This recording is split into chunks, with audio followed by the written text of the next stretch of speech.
All right, welcome to another Ronald Dills II podcast episode. Today, I have a longtime great friend, a brother of mine, Mr. Alex Ginzo here. Thank you so much for being on the show. Alex, what's going on? Not much. My pleasure. Thank you for having me. I appreciate it. Looking forward to tonight. Yes, me too. Me too. So I love to start each episode off with an icebreaker, especially with my guests. And so my icebreaker would be, do you remember when we first met?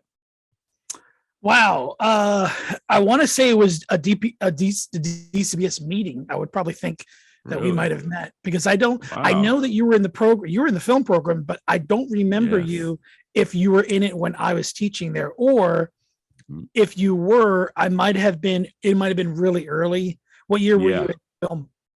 I came out in 2009 from the film program. I was definitely there. That was a good, it was a couple of years after we became a bachelor's program. Yeah. May or may not have been.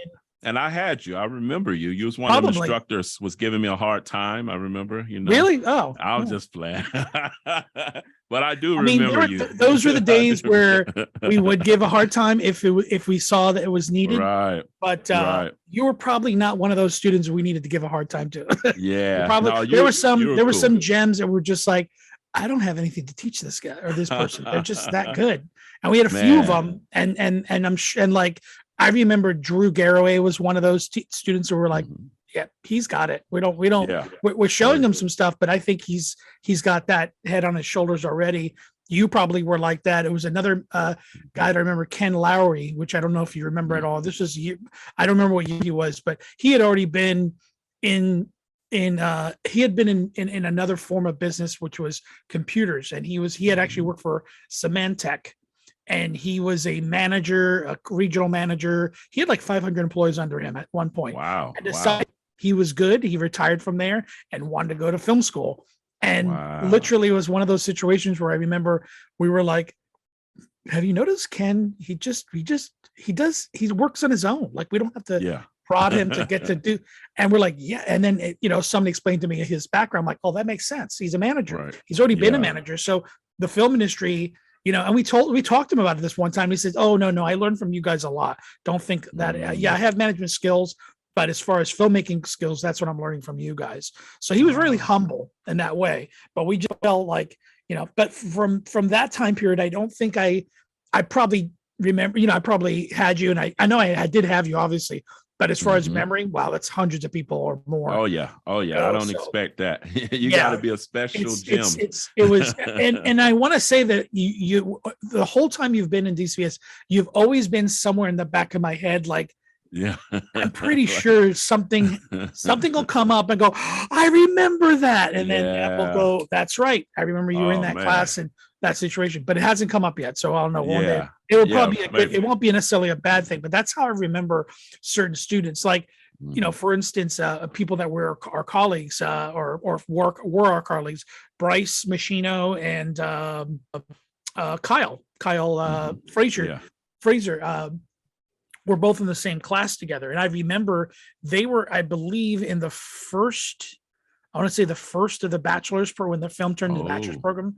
So they kind of, and they stuck out a lot. They just were, they were there. They always talking with us. They always kind of, they hung out with us. They saw us after in other places. And eventually they came to work for Full Sail at some point, many years later. And they're still, Bryce isn't with us, but Kyle has now moved on into the VR studio running that. So he's come a long way, and he's grown up so much with us. That's why that's why his stuff, memory wise, you came. I remember though I met you.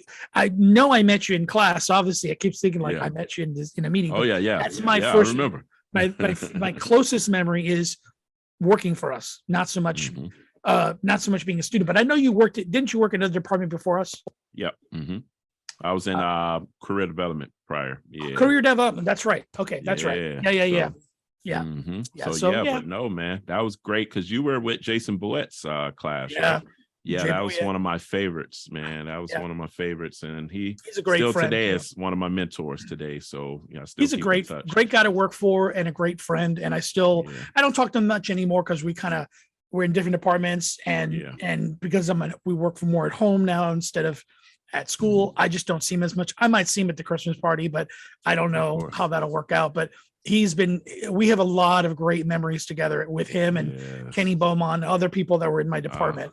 So yeah, y'all had an amazing, and he's a great knowledge of when it comes to cinematography or just in the camera in general, just understanding focus. He's always been a great focus puller and can pull focus easily with with very little trouble. So he's got that background really great, and is taught, he's taught in, he's actually taught in, people don't know that he's taught in UCF. And I believe he also taught, or he went to Valencia, taught a class at UCF for a little while, and then also taught at Full Sail for a lot of years. Wow. So he has a big background in all the most of the main film schools here in Orlando. Yeah, it's an amazing individual, man. Yep. But yes, man. So getting on to my first big question for you, what made you want to pursue a career in film and television? That's a very that's a nice start, right? That's don't make it too long, but I might fill your whole entire I don't know how much time this podcast is. That might take the entire one. So prepare to not have any more questions. No, I'm kidding. Prepare. That's it, right? This is it. I guess probably the thing that made me realize I wanted to go into film, or at least try to go to go to film school. It wasn't like a childhood thing, by the way. I mean, I've always been an avid watcher of movies and TV since I was a child. That's always there. And I think a lot of people, that's what it is, where it starts. But as far as did I have a camera in my hand when I was no, none of that happened. I was a kid that grew up in Miami in the 80s and 90s, or 80s and mid 90s to mid 90s. Cuban, parents are Cuban. I lived in a typical like Cuban household. Grew up in 1980s Cuban, and if you know what I'm talking about, you're like, yes, I get what you're talking about. It's exactly like this stereotypical kind of Cuban background where you spoke Spanish first and then you learned English later. And it wasn't probably until after I left Miami, because I wasn't really seeing any real career goals after high school. I tried certain things and it just were like, that's not for me. I went from liking art. I always liked drawing and even photography in high school, but I didn't know if I could parlay that into a career. I had no real sense of what was going on then. In fact, high school wasn't really necessarily the best experience for me. It wasn't until much later when it came to education. And then I also wanted to be a firefighter and a police officer because I had people that were in my family. Again, this is me thinking, well, I can't do this. Let's try this. And then eventually I realized, okay, I am not doing well by staying with my mom, and she's taking care of me no matter how I fall. So I took the initiative of saying, I had been working part-time as a video store clerk. And it's basically the cliche Quentin Tarantino story. I used to watch movies and talk with my friends. My manager was an old friend of mine. So was one of the clerks, my fellow clerk. The three of us, we used to talk constantly about movies. And I think it was the movie Reservoir Dogs that really went, holy cow, I didn't know they made movies like this. And I saw other movies that were kind of strange art house films and things like that. But that was one of those movies that really stuck. And I talked a lot about it with my friends. I was into comic books, things like that, even back then. So one day we went to Orlando just to visit for fun. And they were both thinking about moving here. So I went with them and we went scouting around, and we also took a tour of UCF and later Valencia. And UCF, there was this beautiful campus I'd never seen before. So saw it. And then at the end, they tell you how you can get in. And I realized I'm not getting in that way because I have horrible grades and I barely got out of high school and I don't have SAT scores that'll match us.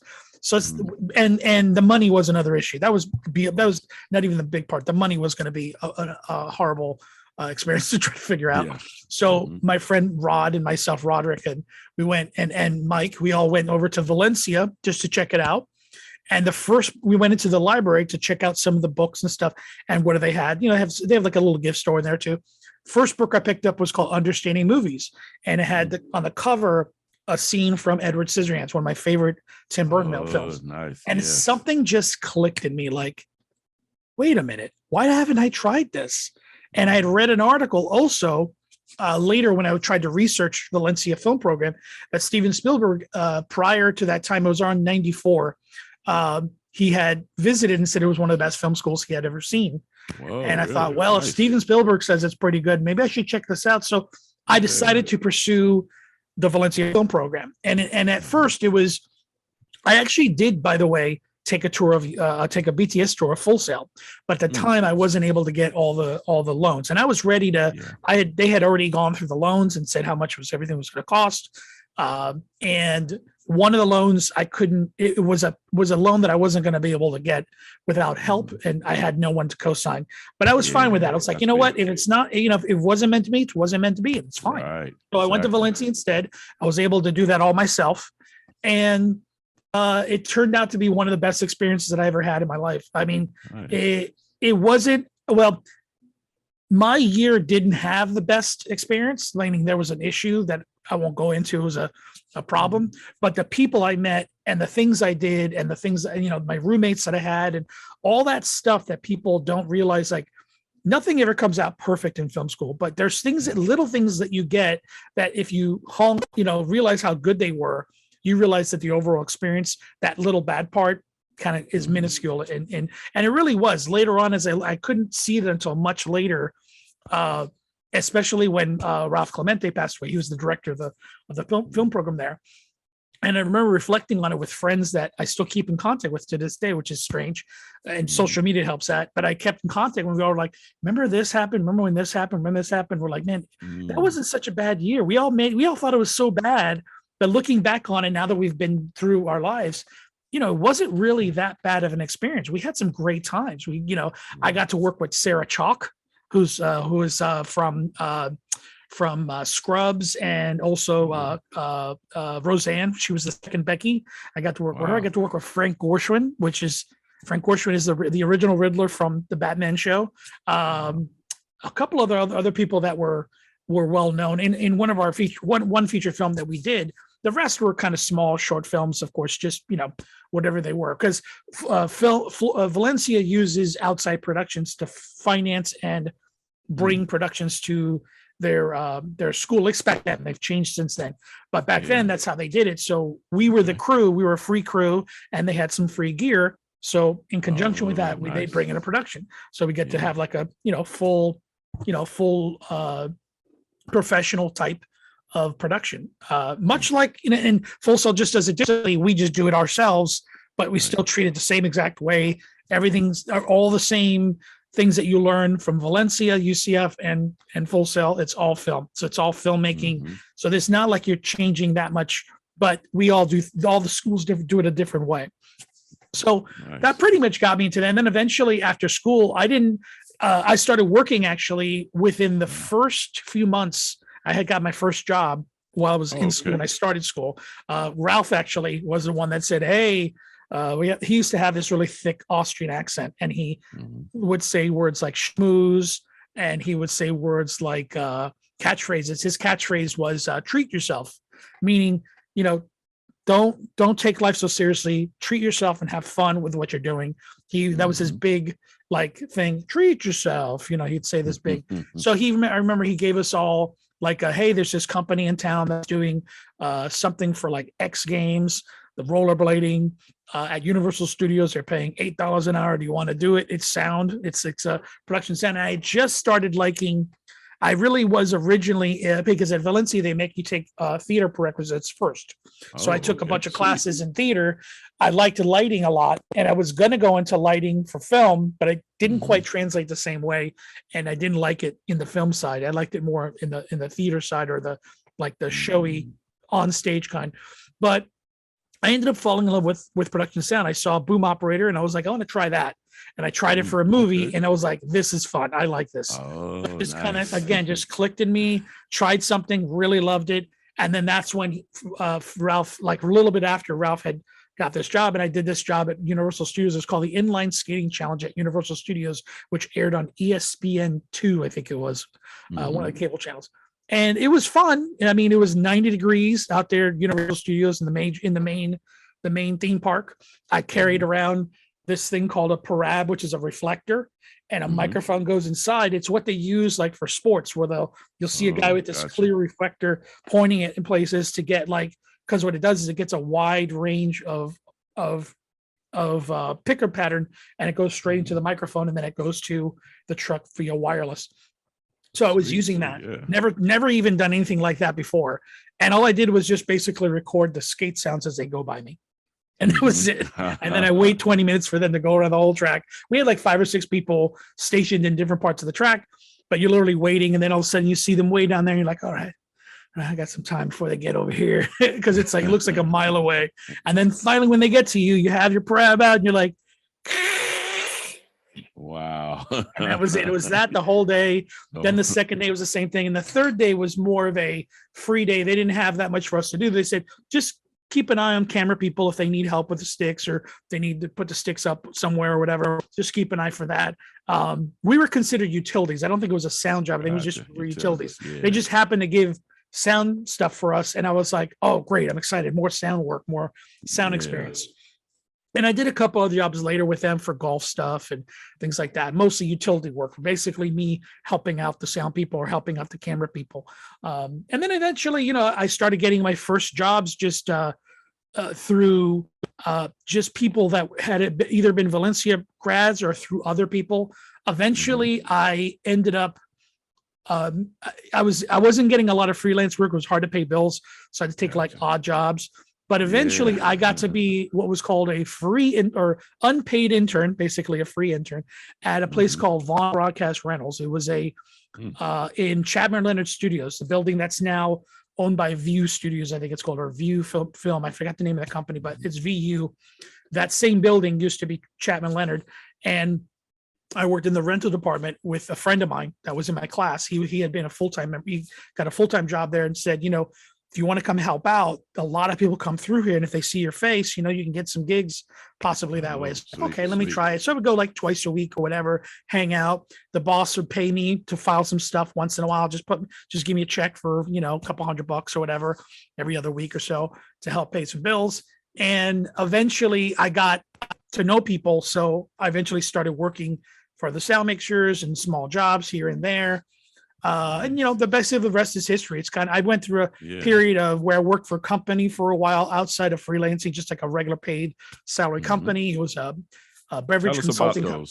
Okay. What's that? Yeah. Tell us about some of those odd jobs. Yeah, exactly. Like I was working in my field, but for a company that wasn't in my field. It was a beverage consulting company for the liquor industry. So we did like marketing stuff and we shot, and I used to do what's it called? Live audio for a bartending competition that we would throw in different parts of the country at restaurant conventions. And that was part of my job to play music, put mics up and things like that. So I have some live audio experience, but not a lot. And eventually brought me to Full Sail at 2005. I'd moved back to South Florida for a little while. And then my friend Kenny, he said he needed a production sound person to teach labs. And I decided to take the job, and the rest is history. I've been here ever since. Nice, man. That's amazing, man. Amazing story. Is there something that, if you thinking back on your career and that, especially those early days, is there something you wish you would have known back then that you know now? Wow. Yeah. Well, I think one of the things that I wished I had known back then was that I didn't have to. It was very difficult for me to want to move away from Florida. And that's not to say, because at the time, Florida was doing pretty good. It would go up and down. It still kind of does. Florida has always been kind of a wave. It goes like this all the time. And whereas some places they have a long period, like for a long time, New Orleans was the place, or before that was North Carolina. Now it's Georgia, Atlanta. I wish that I had, it's not more of a regret. It's more of I should have been more open to being able to think about, should I take at least the consideration of moving around.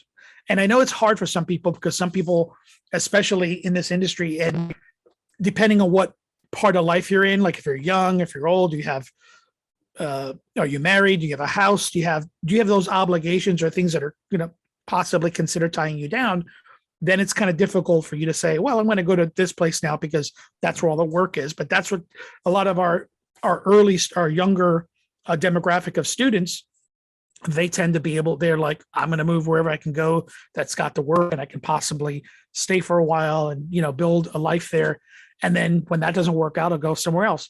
But right now it's pretty much Georgia is the big one. LA too, as well, has always been kind of and I think that was probably something I wish, not that people didn't tell me, but I wish there was a way that could have entered in my head a little better to say, hey man, don't think that Florida is the only place you can live. But I don't regret it because I actually did have a career in Florida. So I can't say that it was a bad turnout. It turned out very good. So I can't really, and I think other things I think that what made it harder back then, but of course there's no way you can do that to go back in time, but how hard it was to get to communicate, to get jobs. Today, technology has made it, I think, I look back on it now and I'm like, man, if I had the things that we have today, I would have been a rich person, or I would have been at least really high in my career right now. Not that I'm at all ungrateful for what I have. It's just like things like social media, cell phones. I mean, just that alone has been one of those things where I wish that had been invented much sooner. Like much sooner. We would have been, all of us would have been, especially in our business. Everybody prospers from that, but our business especially, because we're all about networking. We're all about word of mouth. We're all about who we talk to and, that kind of thing. And I can tell you that I have gotten a lot of work from freelancing from social media alone, just from someone saying, hey, I need somebody in Orlando. And they put my name there and they put the link to go to my page. And boom, I get a call, or I see it on my phone. And it's like, oh wait, hey, I'm available that day. Things like that. Or I wish that would have been something. I think also probably I would have wished more people would have been more adamant about me not spending so much money on other things that was like frivolous that I didn't really need. Especially in my particular niche market, which is production sound.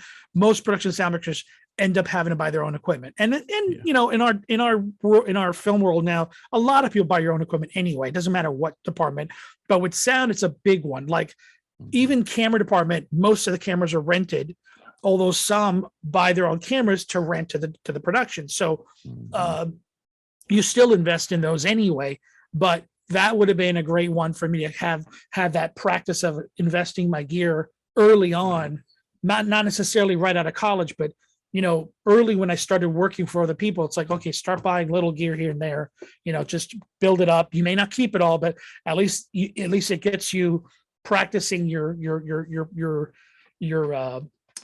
forte on things, so that as you go by, you can amass some gear, sell some off, get some more, sell some off. And it's more difficult when you're older and you have kids and you have a mortgage and, convincing your wife, hey, I need this piece of gear. No, you don't. Wait, I do. It's for my job. Well, yeah, but you have a mortgage and that kind of stuff makes it harder. When you're single and you have no obligations, so much easier to buy equipment. Not that you should, again, not that every student that comes out of school should go and buy equipment for anything.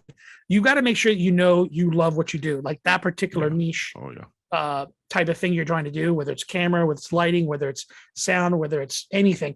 Make sure you found that it's a love, not just you're trying it out.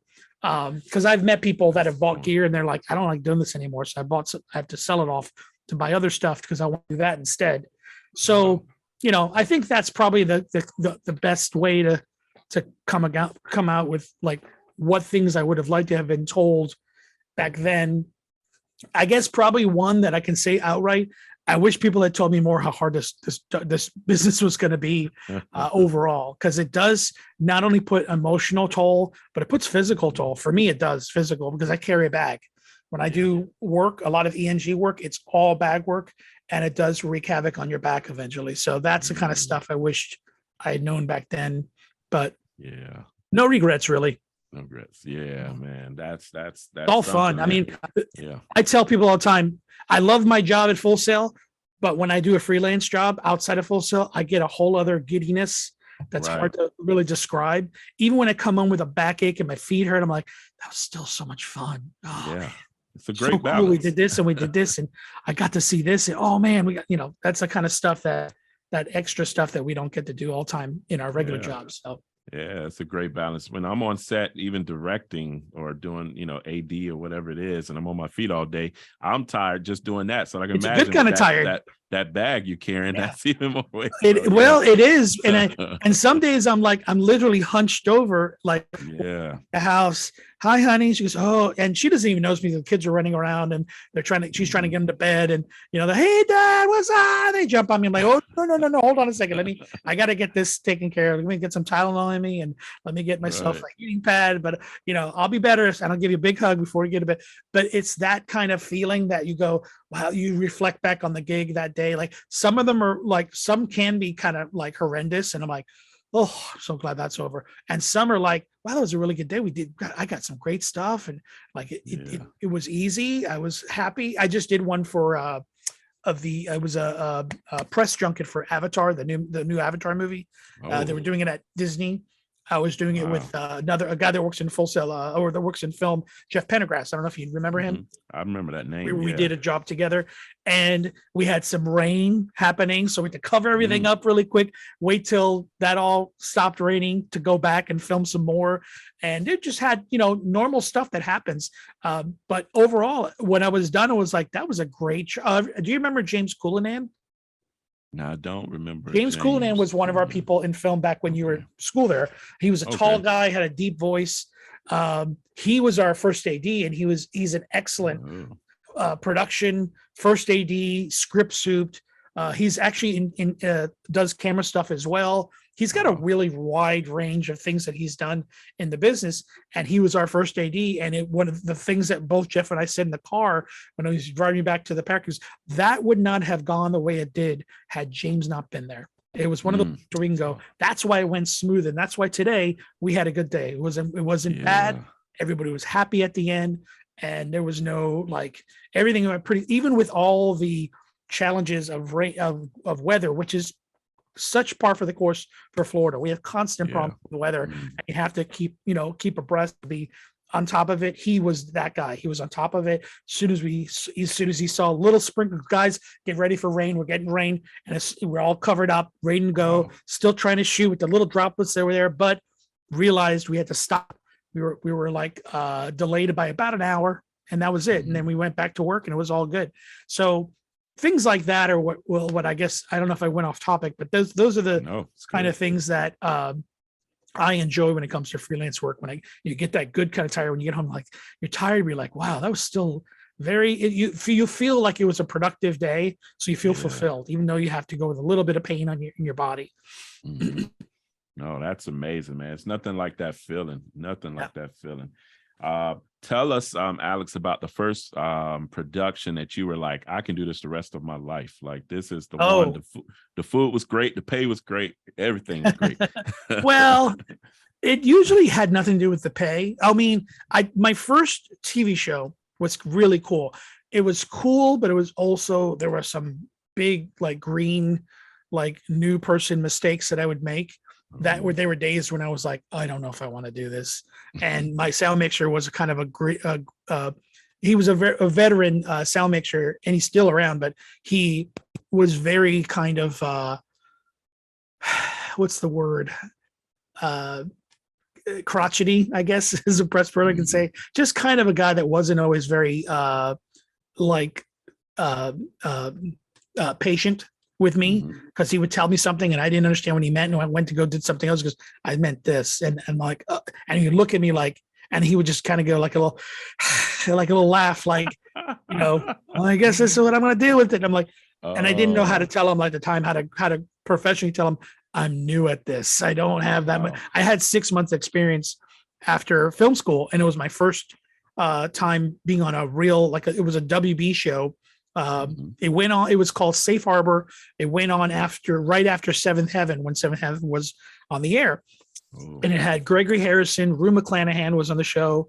I forgot Chloe, I forgot her name, but she played a character on Supergirl for a while. Her sister, I forget her name though, was on the show. She was very young back then. And then there's a sprinkle of other people that I remember later on had some other stuff going on. And we'd have they had guest stars on there. The first day of that shoot, I go to the sound mixer, and he says to me, okay, do you know how to wire people? I go, yeah, I've done it. And really I've done it in school and a little bit here. Right. It wasn't that expensive, but I knew enough to know how to put a microphone on and stuff like that. So he gives me the microphone, he gives me the transmitter, he gives me a box that has all kinds of like tape and things like that for me to, attach. So I go to the trailer, knock on the door, and I'm going to mic up Gregory Harrison. And people don't remember who Gregory Harrison is.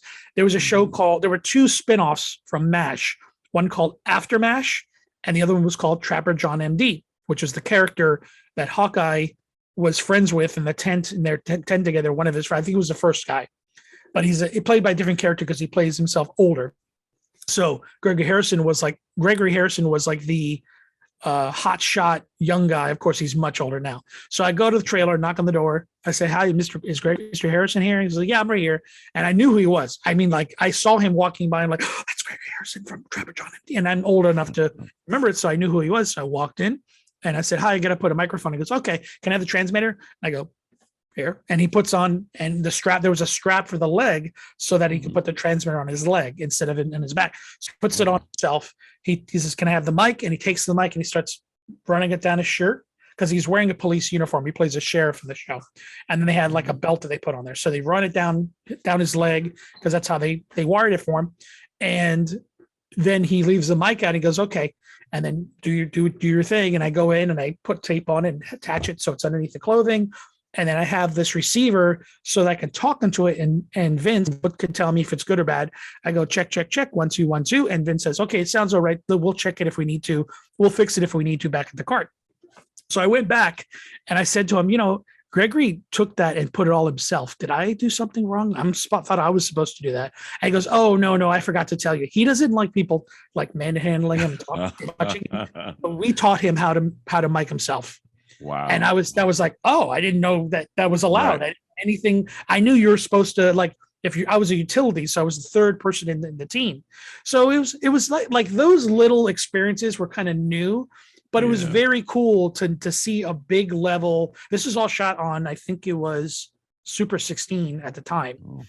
And it was just before HD was going to become, they were shooting some things, masking it for HD. And there was even a joke like, we got the boom in the shot. We're masking for HD. He goes, "Oh, we're not going to see that for another 10 years from now." That's what the boom op said. And it was a joke, but and it was true. We didn't see it for much later. This is 1999, I think. So we didn't really see the changeover from standard definition to high def till much later. So it was that kind of thing, the experiences that were changing that way. And so I wouldn't say that was the one that made me go, "Oh my God, I want to do this for the rest of my life." But it was one of the ones that sticks out of my head so much because I really didn't work on a TV show except for day playing every once in a while on reality shows, but not like that level ever again. And just because we didn't have that many that I was a part of, I wasn't really a union member. So I was only in it because the union utilities weren't available. So how they do it is you have to give them first right of refusal when there isn't any, as long as the sound mixer is in Florida, at least, as long as the sound mixer or the department head is union, that person's allowed to hire who they need as long as there isn't another union member available. So there wasn't any. And so I got the gig it was only for 6 weeks. I only did the first 4 episodes. The rest of it was done by another crew. We were just like the relief crew. So gotcha. I think that's like the first one that kind of like taught me things in a kind of like growing pains kind of way, if you will. So that's why that one sticks out a lot. But I think the one probably later that was like I did it and it was so much fun that later I'm like, wow, I got to be a part of that, was working for the Blair Witch guys.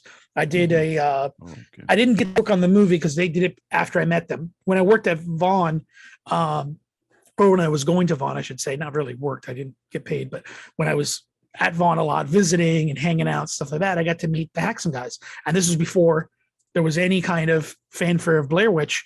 They showed us the footage in their office, and I made the stupid joke to my friend, not joke. I just made a comment to my friend under my breath without them hearing, saying, "This isn't going to go anywhere. It's not even shot on film. It's shot on high 8.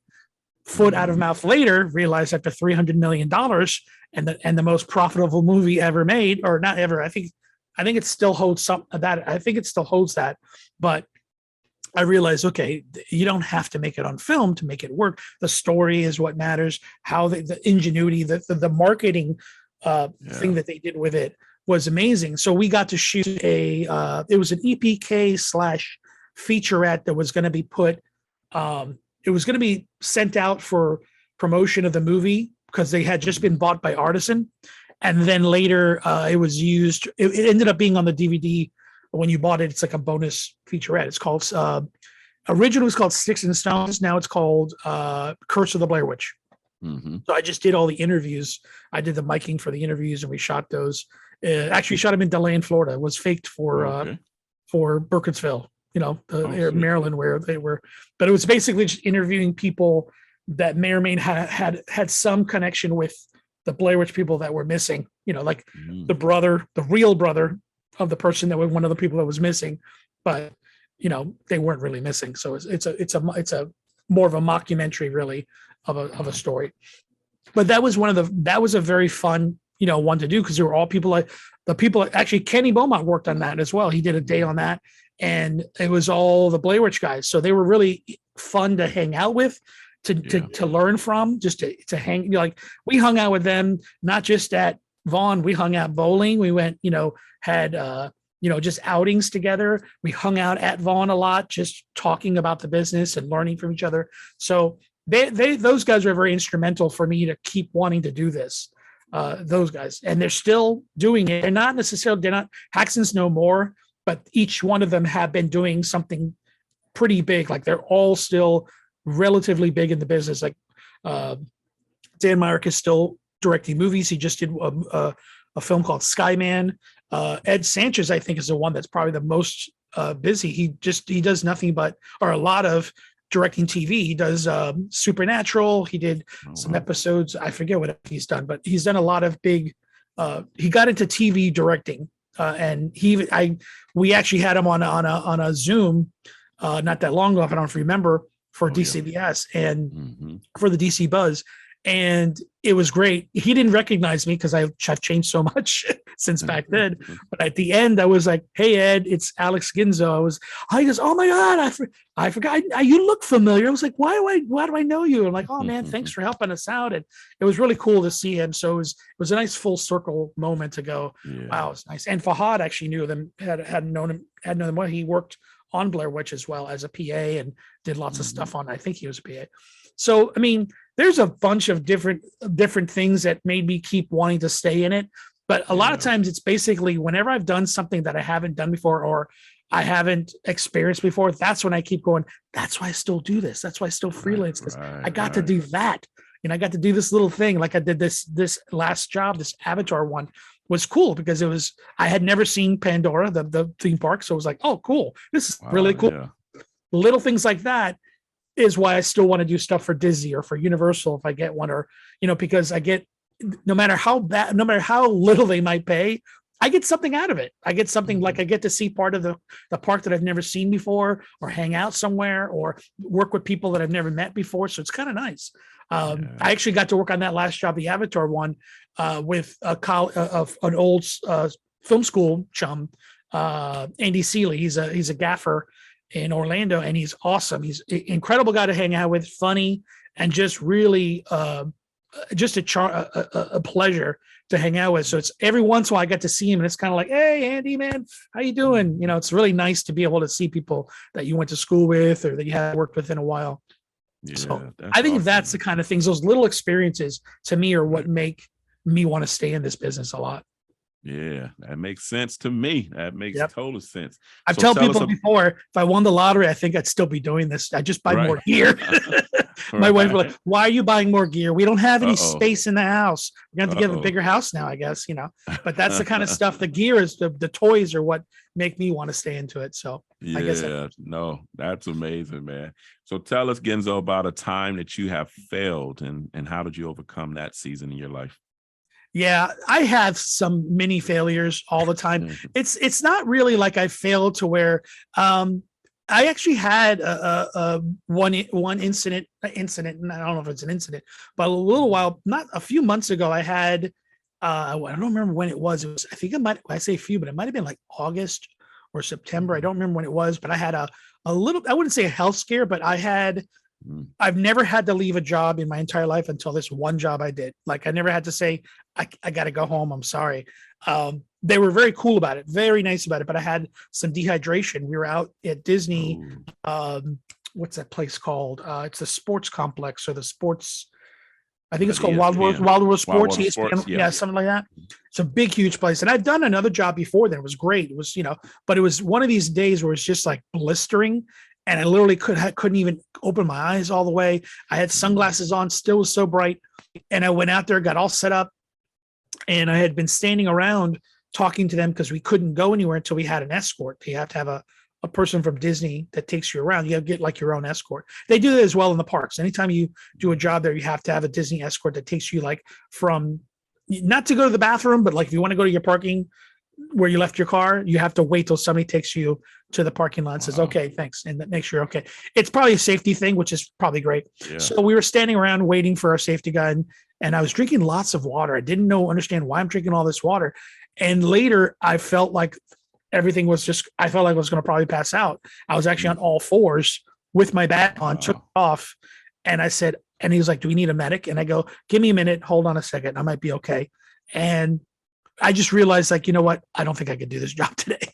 And I had to go home. And it was one of that's to me, it's not like I had any fault in it, but you feel failure in it. You feel that failure, and it will sit with you for a long time. But you have to remember that, like, your health is more important than any amount of money you're going to make. So I felt like and I probably would have been worse off to them had I stayed and tried to, mull through it, and then something bad happens. And then next thing it could give them a worse experience. Luckily, he said that we didn't have as much audio today, so we were going to push all this stuff. It didn't really inconvenience him that much at all. So the guy was incredibly nice because he knew that I wasn't doing well. Bought me tons of Gatorade to get me the electrolytes in my body. I felt better to drive home, but I definitely felt bad about it. The only other times that I can say about failures when it comes to that, my good friend Mark Walpo used to tell me all the time that, especially back when I was starting out, because he was my roommate and we both went to Valencia together in the same class. And he noticed that I used to get very quickly panicky as soon as something went wrong. And he used to tell me all the time, that's your flaw right there, man. When we're doing a job together, something like doing like a little short film or something for other people, you panic so quickly. You need to kind of just sit back and just say, you know what? Just don't tell them what's going on. Just kind of give them a little, it'll be fine. We just need a couple more minutes, just one thing we're doing. And then next thing you know, things will pop up. Things will just work. And sure enough, we were doing this small little short film in Orlando back in the mid 90s. And right after film school, literally right after film school. And I was borrowing some gear from that place, Vaughn, that I worked at. I borrowed a recorder and a boom and a microphone, and I put it all on me like an ENG bag with batteries. And that's what I used. I just had a recorder and a boom and no wireless. Didn't even have wireless, but it was a DAT recorder, which most people don't remember our DAT. It's like a little tape, and it used magnetic. It's like a basically looks like a tiny cassette tape.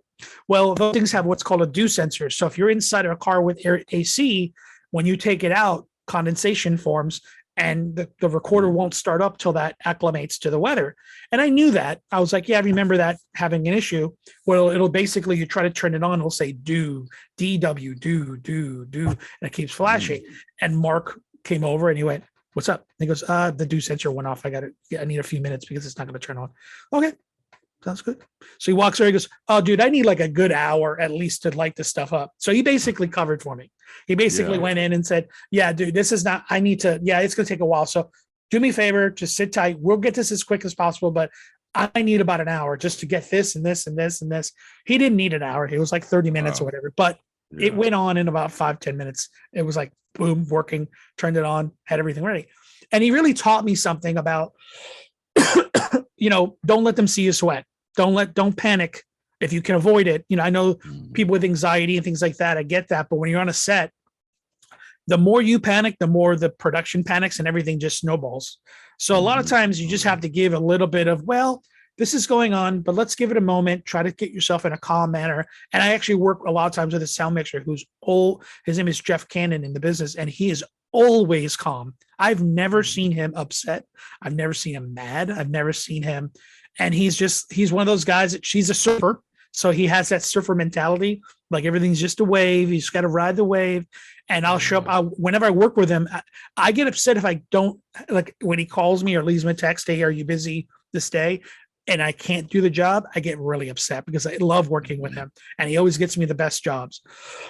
But he's a pleasure to work with because nothing phases him, nothing bothers him. And that's kind of thing I think I learned when it comes to dealing with failure is that in our business, you just have to you just have to get yourself in a mindset of nothing's a failure. Where a teacher used to tell me, we're not just filmmakers, we're solution makers.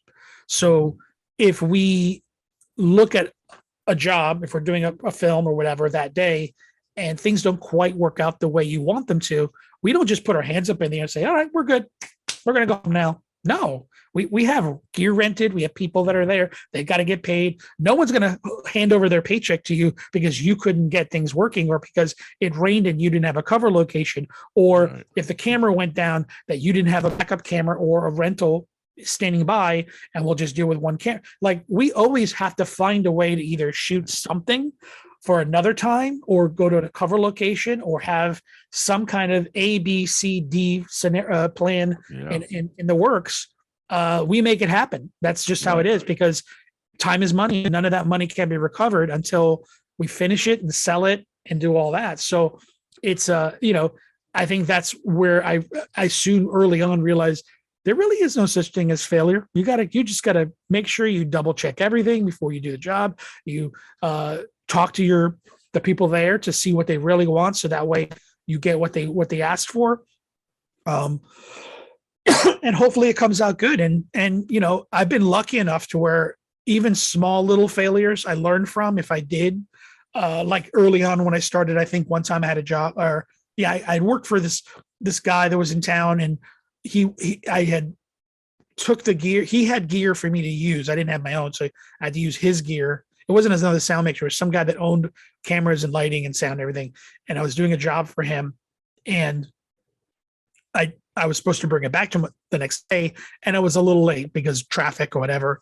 And he just wailed on me like, you don't ever late, this kind of, and I had to learn like, okay, he wasn't wrong. I mean, he's, I didn't like it. I was very like, what? So I gave it to him and left and went home. And I realized, okay, well, he's not wrong. He shouldn't have acted that way, but he's not wrong. You have to be early is on time is late, and late is you're fired. So I've always kept that kind of like, okay, learn from that, do this, do that, do this. And that way failure is less likely to happen, but it's going to happen. Right. You just have to realize that you're human in the end and you're going to make mistakes, but you have to, at some point, forgive yourself and get moving, because if you don't, more failure can happen. And then next thing you know, you begin a reputation of not being reliable. And that's really not great in our business. Yeah. Oh yeah. You're right about that. And I know at theater, we always say, and I always move that on to film as well, is the show must go on regardless of what happens. Yep. The show always goes on. Yep. Yeah. You must go We'll on. shoot something. I don't care if it's shooting a wall. We're going to shoot something. Right. We're not going to waste this rental or this, all these people getting paid. They're not going to say, you don't have to pay us today. No, they're going to get paid because they lost a day. They lost a job somewhere else to do yours. So people don't realize that. It's like, yeah, you have to pay them. And I actually have done a job where I showed up. It was for a golf thing. It was all outside. There was nothing inside. It was downpouring rain. I come out there with an umbrella. I'm like, are we still shooting? He goes, nope. Just invoice me. We're good. And I went in my car and went home. I didn't have to do anything that day, but I got money for it because he knew that like I can't not pay him because he took there's a gig somewhere that he lost, possibly. Not necessarily. That's how you have to look at it. It's like your freelancer just lost a day's wage. So it's not his fault.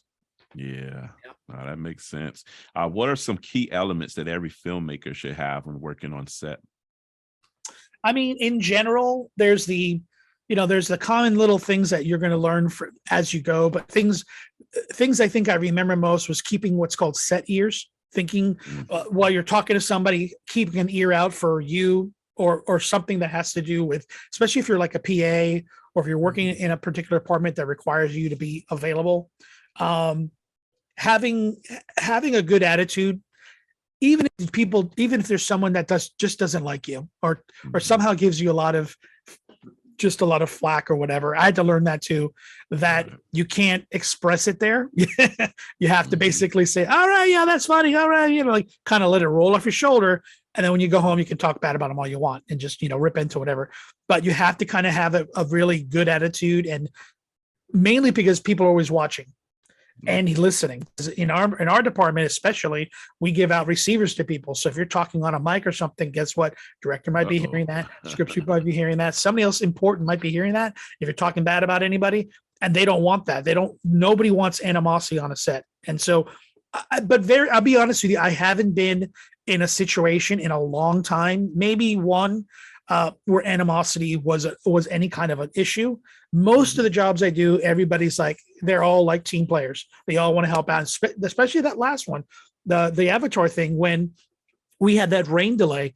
I think it was the DIT didn't have proper coverage of stuff. So we all kind of came in and just like put bags of garbage over him so that he didn't get all of his gear wet, because he was using the production gear. They had brought in like a computer and a little Rubbermaid card or something, and then he had some stuff he had to plug in, but he wasn't properly like given anything for rain, so except for garbage bags at the last second when it started to rain. So we all kind of came in and helped them out, because we all had ourselves covered, but we didn't want to see this guy have an issue later when he'd say, hey, the Mac got soaked, sorry, can't do any DIT work, I can't get any cards into a hard drive. So we as a team, we're like, no, let's help this guy out. Come on, this guy's cool. Let's, and I think they all knew him. I didn't know him, but they all knew him. So I took the lead of, no, if he's helping him, I'm helping him, let's help this guy out. So help them out. And everybody was like, nah, thanks, man. It's that kind of know that we're all in it together. Nobody's doing this all by themselves. We're not just doing it for a paycheck. We're doing it because we love this kind of work. And if you're not helping to make that thing that we're shooting for that audience work with whatever it is you're doing, then you're not doing your job. So you got to really realize it's not just for you, it's for everybody else. And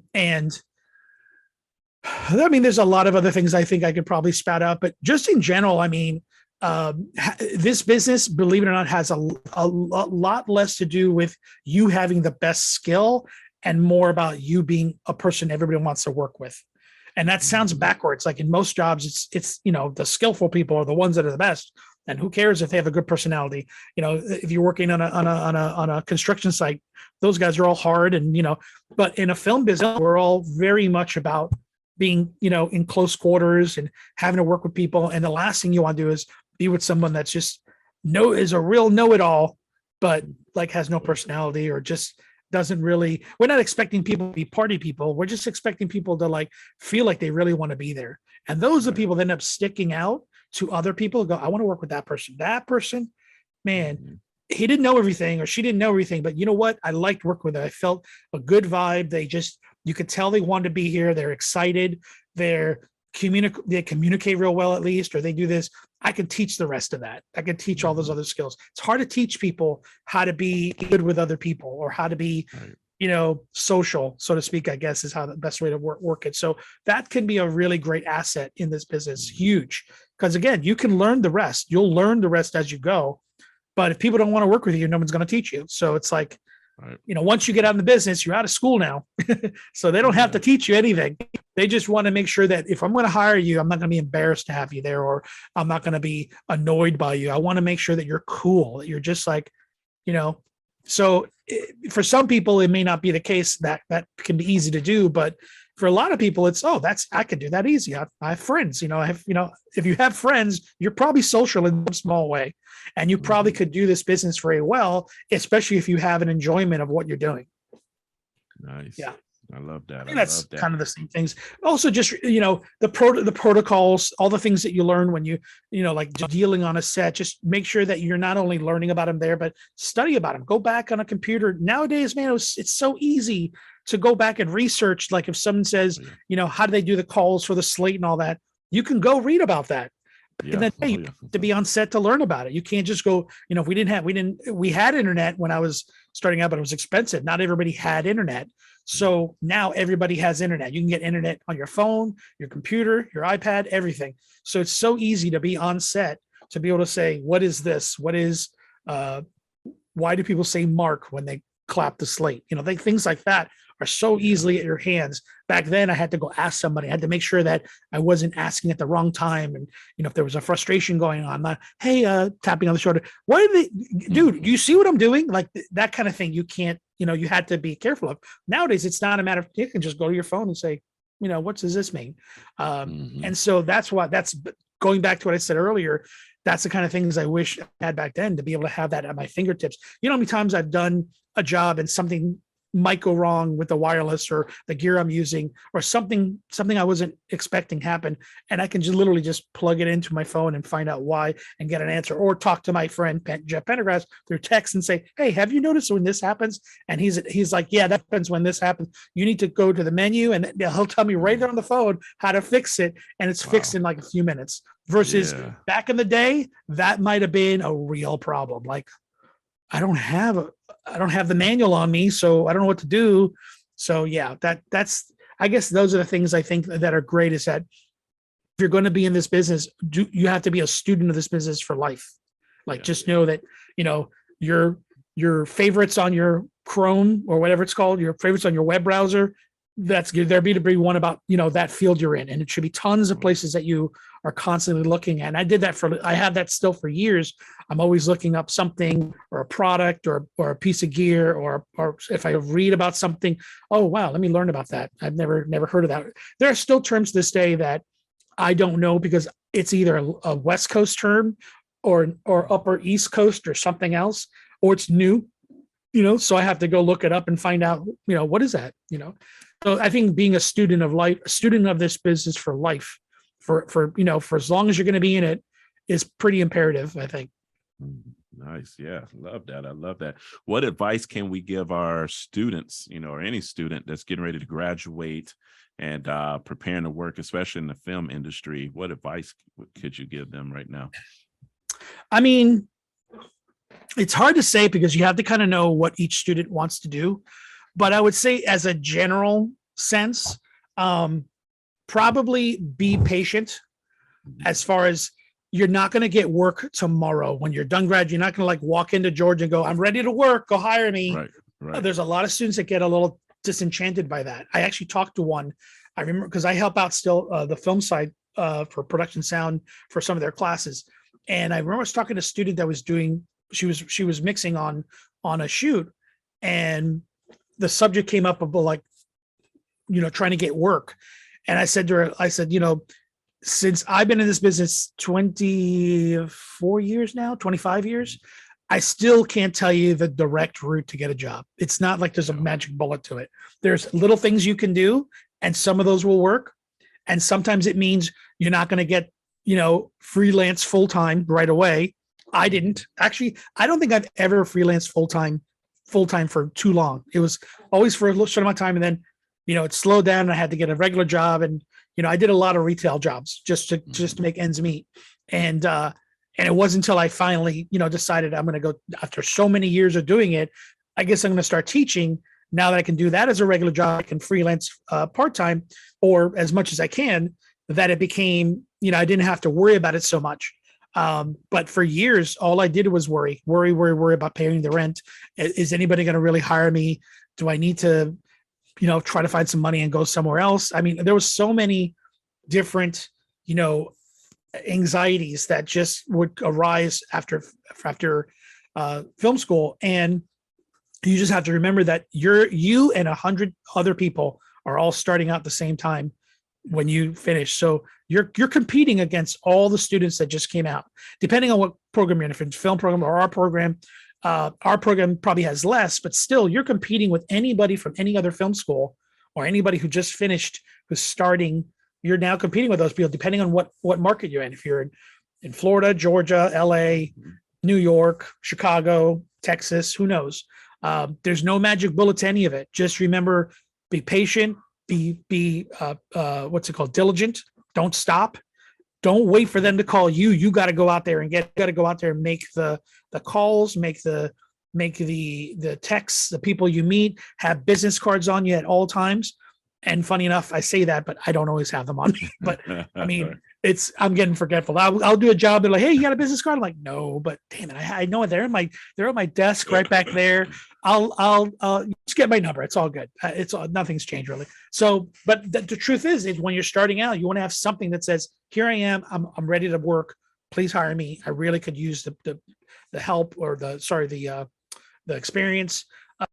Don't be afraid to, don't be too indignant about doing the occasional free work. You may have to, just to get your name out there, just to get your face out there. I still once in a while do lower budget stuff, not so much, but like if I want to work with somebody I haven't worked with in a long time, like I remember maybe about 5 years ago or so, maybe a little older, I did a 1 day on a movie in Tampa that they had already shot like the whole movie, but they needed an extra day and that boom op couldn't do it. So the sound mixer who knew me said, hey, can you come out for 1 day?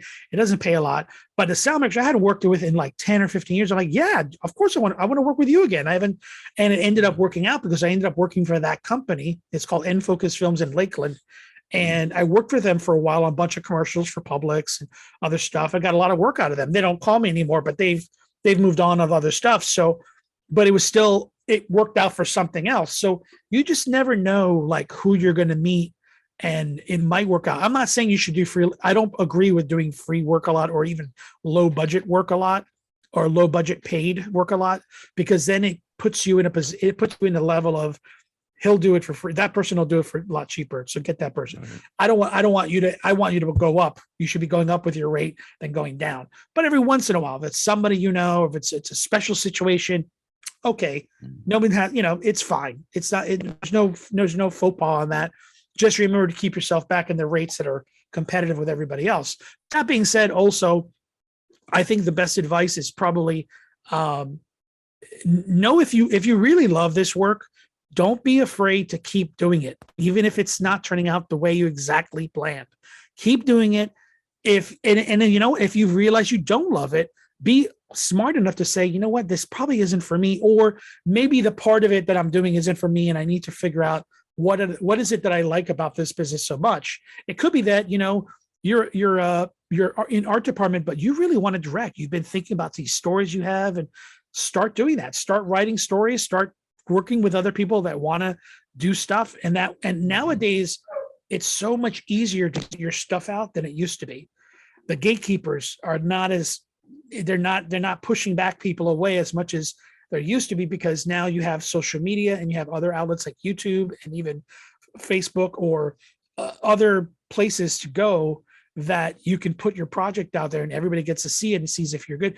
And the more people that end up liking something or it being big and popular, the other people that would normally have pushed you away, they go, oh, wait a minute, their eyes open like, hey, what's this movie that's all popular and went viral? That is what's becoming so much better than back in the studio day, or back in the days when it was just, your networks were ABC, CBS, and ABC, CBS, and now I'm forgetting NBC. Now they grew too much more cable shows, and then now it's even more with streaming and everything else. So it's become this. It's not that it's still easy, but it's easier than it used to be. You have less people stopping you at the gates saying, sorry, you're not getting that. But with due diligence, you can get into those other places and get deals. And even, selling a movie onto Amazon or something is much easier than it used to be with any other place. So I know that it can get people kind of like down because you're not doing what they want to do, but be aware that, if it's worth it to you, keep doing it. Don't stop, keep going. You'll get setbacks, but if you keep going, deal with the right people, talk to the right people, be friends with people, be the person that everybody wants to work for. That's something that I think is really great. If you're known to that person that like, oh man, he's so great to work with. He's so supportive. He's so cool. He's nice. He remembers everybody's name. Those things that people hear about other celebrities, like a Keanu Reeves, that's the thing that's great to be well known for, because then when people want to work for you and you do that project, now you've got a whole network of people that will come to your aid and go, yep, I want to work with you. Let's do that project. And, it's, I guess, probably those are the things that I would probably tell students, is that Oh, I would say also don't invest financially so much when you get out of school till you know what you're doing, until you've been working a little bit, because it could, you're going to need it for other things. So you just be careful, pump the brakes on that, but be aware that, have it in your head that, okay, this job that I want to do may require me to invest in some gear. So let me start researching that. Let me talk to other people, see what I would get to start off with. I got students all the time that'll ask me, like, what kind of sound gear should I buy when I finish school? I say none. Don't buy anything yet. Wait, save it. Put it into savings though. Put some money away, because you're going to need it. Maybe about a year from now, after you've worked for other people, or you've done a few little projects for other people, maybe if you've rented something, save gear, but a few $1,000s or whatever, just to get something small. And then you could start doing it. I actually know a student, or former student, that lives in Pennsylvania, and he was almost going to work for Full Sail. His name is Michael Mowen. He's a great guy.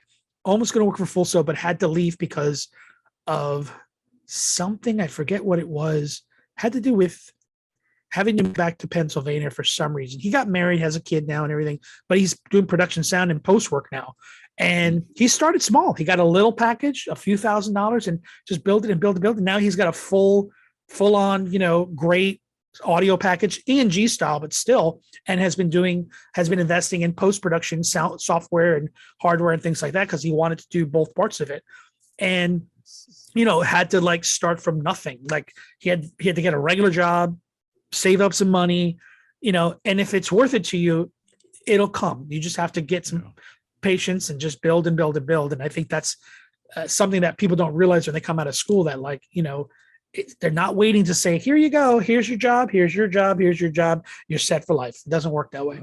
But have some perseverance and have some patience. I love it, man. That's some great advice, Ginzo.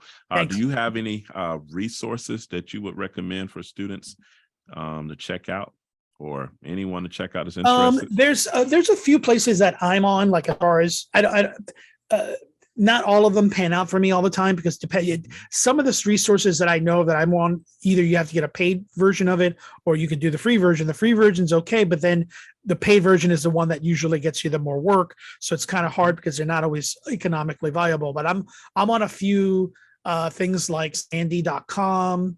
And this is places for work, like to find work or get work. What's the other? Staff 411. No, not Staff 411. Yeah, Staff 411. Sorry, it used to be called Reality Staff, and it's Staff 411. It's a staff411.com is what it is, and they're basically all just like crew call kind of place. There's one called Crew Call. There's one called Crew Mama. Some of them pan out. Some of them don't do anything for me. I just have my name there so they can see me. I'm also on the local, the Orlando Film Directory, I think it's called, the Orlando.gov, where they have a department of they have my name in there and they can look it up at any point. And I think for anybody, seek out what is in your local, like if you live in a certain state, or what part of the country or world you're in, look to see what their local filming office might be, and see from them, hey, I'm looking to get in, I'm looking to find out like how to get my name out. And a lot of times they'll give you great advice, or they'll show you places where you can actually get online easily to save up, or to put in your name in there and put qualifications and things like that, so that you can get work. It's not a guarantee, but the more your name is out there, the better. I eventually made a website, so that's actually good too. If you start working in the business, everybody can nowadays. It's easy. I have a free website, so it's a Wix site. I don't want to pay for anything if I don't have to.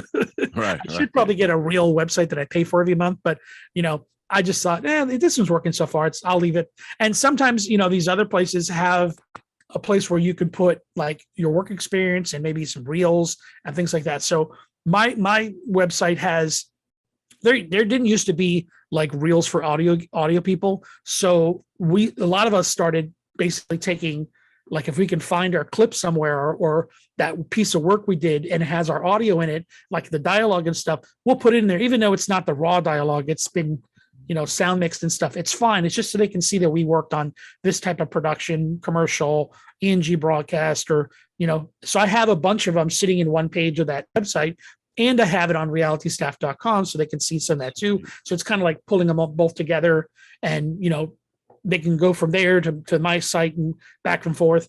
Getting on social media, maybe having your own social media account that's just your work versus your personal, so that people can do that. Not that you can't have the other. Both can. I have both, and they work well for that. So things like that are really good to get work, and those kinds of resources are good. There's tons of them out there. I just don't have them off the top of my head. I have to look at my favorites folder to search through them. But social media does help a lot of people out. Facebook has been a very good source for me for work. And what's great is with Facebook, there's tons of pages, different people who have started pages for all kinds of topics, production sound being one of them. And there's like, for not just generic production sound, but gear pages. Like I'm on the Zaxcom page because Zaxcom recorder is what I have. I'm even on the sound devices page, even though I don't own one, but I've used them. So I like to be on there just to kind of get an idea of what they're doing. I'm on the Atlanta mixers page, even though I don't live in Atlanta. I'd like to hear what they're doing. I'm on location sound. There's one on planting microphones that I'm on that I get, a feed with, and they'll put something up and I can discuss something, or they can bring something that I've never seen before. I'm like, oh, that's cool. I can learn a technique from them. And not necessarily get work, but this is also great education from getting to know other sound mixers and feeding off of them, or how you become a better sound mixer. That's just plain and simple. Know other sound mixers in your area. And those will give you, those people will try to help you get work because they need somebody. They can't do a job. They don't want sound mixers we don't like to disappoint our clients, even if it's somebody we've never worked for. I personally just, if I can't do something, I do my best to help out. I'll send a text to a few people. I'm not going to bend over backwards, but especially if it's a client I know or it's a local one, I don't want to disappoint them and saying I can't do it, but hold on, let me call so-and-so, or let me text so-and-so. I think he might be available, or this person might be available. And if I can help them, they remember that. They're like, yes, thank you. You saved us, So I think the resources are great, but it's also just getting a network is huge of people that social media has made that so much better to have a network. Right. Back in the day when we didn't have social media, what did we use? A little black book, phone book that we wrote people's names down. And I used my landline phone to go call those people. And that's how I had to get it. If I got called a job, hopefully I had a recording machine so that when they call the answer machine, so when they call, they can leave a message. They can call right back. Oh, is it still available? No. That happens. But now today it's instant. It's like, hey, are you available? Yes, no. It's like that quick and fast nowadays. But at the same time, it's that convenience is so great. So yeah, I think there's tons of them out there. You just got to really do some time. Randy Baker is a great person he's got a great list of just all these resources. I think I had him today. I looked at it, but. And we just interviewed. I just interviewed Randy. Oh, you just interviewed him last night. Yeah. You know how I met him? Well, I knew of him for years. I knew of him. Mm-hmm. He's a legend here in Orlando. Like, people know him. And when I finally saw him for the first time at DCVS, I said, I used to be here. Because I knew this guy. And he goes, oh yeah, I'm friends with. I used to know that guy. We used to do stuff together. And so we saw the same people. A lot of the same people. Mm. Even people that I never really worked with, he would mention. I go, yeah, I remember that guy. I think I met him once at Vaughn, and but we never worked together. But I met him really for the first time in 1999, I want to say, and I interviewed for a sound mixing position because Adrenaline Films, when he was a general manager, they always hire their own people and they stay staffed as opposed to freelance. So when they hire a sound mixer, they're a staff sound mixer and they work for them and get a paycheck and benefits and blah, blah, blah. So they do job to job to job and they put this person on this. So they have like a staff of people that do, and they have a huge room with tons of gear. I've done, and every once in a while they'll hire freelance people if they don't have enough staff people to do a particular job. Mm-hmm. I've done a couple with them. One was for it was for Universal Studios. It was not Halloween. Was it Halloween? Yeah, for Halloween Horror Nights. But it was it was the cast night. So not the employee night. So the employee night, which was, they told us, yeah, be careful, these people are getting really drunk. And so that night they're all out.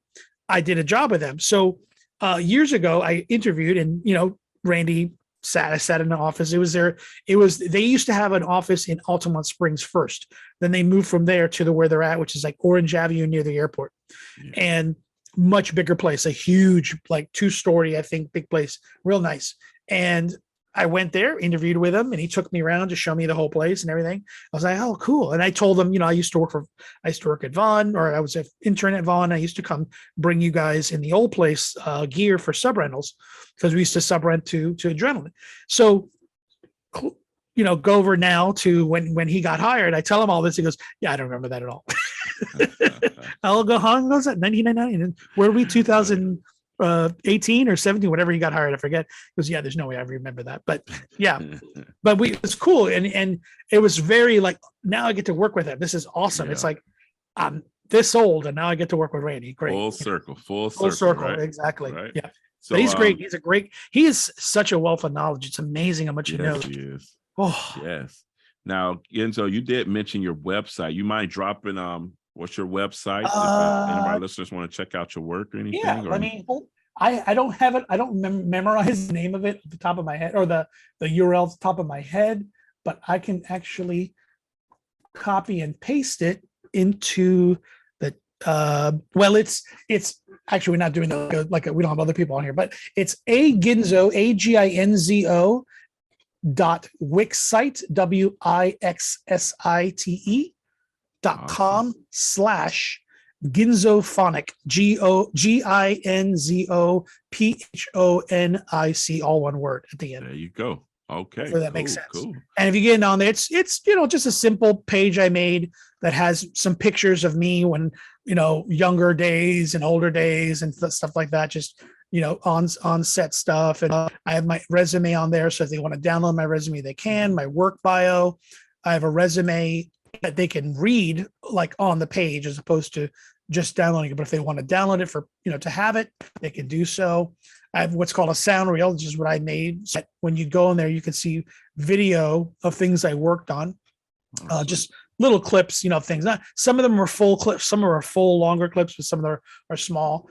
And then my contact information, and then a couple of like buttons there where they can click onto like the Orlando Film Commission listing that I have, my Nandy.com listing, I have Story Hunter listing, which was Story Hunter is a site that productions have been using, or a few have been using. I haven't had too many jobs, but there's one company that has hired me a couple of times, and they use Story Hunter not only as a way to get work, but also where they, if they hire you, they put your bid on there and you have to say yes or no to take the bid.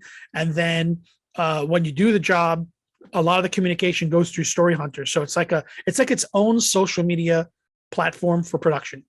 And I think that's kind of like the future now. They're starting to do a lot of those where it's one place where you go and you get all your stuff from there. You can choose to where you want your check to go, whether physical check, if you want to go straight in your bank account as direct deposit. You have options on your profile to do things like that. So I have it there so they can see my profile and see what I've, all the same information. So I'm trying to cross-reference everything to everything else. And then on my contact page, I have like a place where you can send an email. And if you want to, know what I want, what if I'm available for something. I keep a lot of, on a website, everyone should have an IMDb page. Start one. Right. It's free. You can get the pro version if you want to, but it's free to start, and you could put all your credits on there, things you've done. It only really allows film and TV, not like ENG or corporate stuff or things like that. Those won't be on there, but because it's an internet movie database, so it's really only has movie and TV credits. But as you start doing these jobs, reality shows can be on there, movies, even short films. It doesn't matter as long as it's those types of productions are the only ones. Podcast shows now. So podcast shows. I think they have those on there now. Oh yeah, they do. Yeah, they do. Yeah. I haven't really. On there. I don't have anything like that, so I don't know like who's does that more. I don't know if I bet you if I look up Joe Rogan, I'm sure he's on the IMDb with that. So that'd be great. That's probably the best person to look up, when it comes to that. I think it's important. And like, if you're going to be this busy, some of the silly parts with IMDb, the only part that I ever get kind of like really, is when I see a listing for a job and it doesn't pay anything, but you'll get an IMDb page, a listing on it. And it's like, that's great. Don't get me wrong, but they won't let me pay their rent with that. So I got to say no. But that's when I go, well, you got, you know, it's a powerful thing to have one of those, but it's not that powerful. I mean, come on. We all know what it is, but it's good to have it because it's good to have those listings there. And they do, a lot of people that want to work with someone, that's how they background check them to see if what they've done is they go through their IMDb page, especially if it's like a director of a show or maybe a first time director, or maybe they've done some smaller stuff. They can look to see what they have and they can go research and see their, you know, if they have some short films, look at their short films. Maybe I can find them somewhere. And sometimes you can find them, they're listed on YouTube or some streaming channel, or like something like what's it called? Swank Films or things like that. Or I forget the other one. There's another one that we use, but it's good to have an IMDb page if you're going to be in this business. Yes, man. Well, thank you so much, Alex, for this wonderful interview. Well, this just flew by. It flew by. Do you have any final thoughts for our listeners? Yeah. Do you have any final thoughts for our listeners? Just remember, you know, our business is like no other business. It's so much fun. And it's, you know, in our time when I grew up, you know, a good job was you punched a, you know, time clock and got in really in the morning, got out at 5 or 6 o'clock at night and did the same thing over and over and over again. And our business is kind of like not like that at all. Every single time you're doing something, it's new. It's even if it isn't new, you're probably applying the same skills that you're doing. So you're just like adding on to that skill set. And even with our students, like especially when I worked over in film, but even outside of that, I learned a lot from our students as much as they learn from us. So it's really, you know, I never thought I was going to be a teacher, first of all. I remember when I was asked, do you want to come teach for Full Sail? I'm like, really? Me teach? And I didn't realize that I could do it. Like it was going to be something that, and I'm here 17 years later, I'm still doing this thing. So, you know, yeah, it's been a nice ride. I really, really enjoy it.